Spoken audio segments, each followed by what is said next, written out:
मड़वा में आई भसुर धीरे धीरे।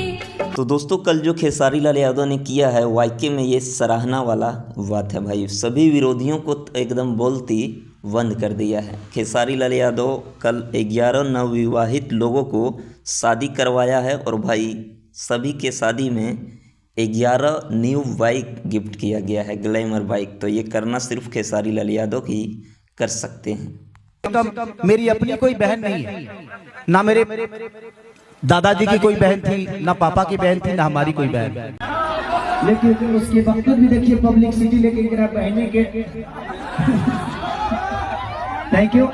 और बस भगवान से यही प्रार्थना होगी कि जहां भी गरीब बच्चियों की शादी हो, मैं जब भी फोन करूं तो बस रातों रात आप बाइक भिजवा दीजिएगा, चाहे जहां भी भिजवाना हो। तो थैंक यू।